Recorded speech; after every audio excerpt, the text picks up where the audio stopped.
This video is to demonstrate the harvesting process for the cell cradle bottle. Proper cell harvesting method is important to get the maximum cell yield at the end of the culture process. The succeeding video will show how to harvest cells properly from the cell cradle system. To start off, remove the cell cradle bottle from the incubator.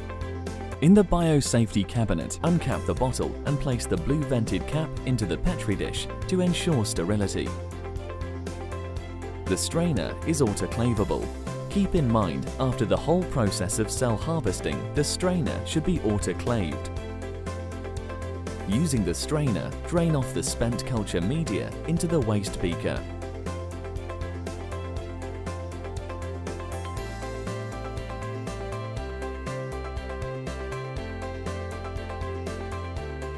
Tap the strainer gently at the mouth of the bottle to allow any remaining carriers to fall back into the bottle.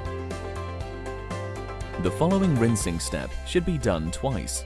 Add 500 milliliters of phosphate-buffered saline into the cell cradle bottle and place the bottle into the cell cradle stage.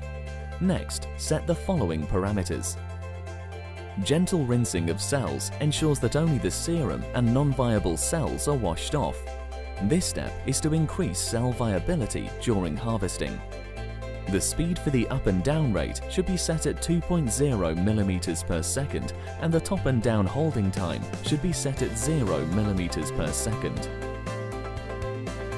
After 5 minutes of incubation, remove the bottle from the cell cradle stage. Drain the PBS solution using a strainer. Subsequently, repeat the rinsing steps again. Add 120 milliliters of pre-warmed dissociation solution and cap the bottle with a white non-vented cap. Then invert the bottle and swirl it to ensure all carriers are submerged in the solution. Place the inverted bottle back into the incubator. Sufficient time for enzymatic digestion is critical for successful cell harvesting. Once the incubation period is over, retrieve your bottle from the incubator and head to the ESCO Biological Safety Cabinet. Next, add inhibitor solution into the bottle and firmly cap the bottle with a white non-vented cap. Invert and swirl the bottle to wash off cells from the carriers. Additionally, rotate the bottle and sharply tap each succeeding corner steadily. Alternatively, the cell shaker can be used for this agitation step. Do note that using a trypsin inhibitor is encouraged, as serum will cause foaming, hence preventing cells from being dislodged during harvesting. Pour the cell-laden solution into a clean beaker.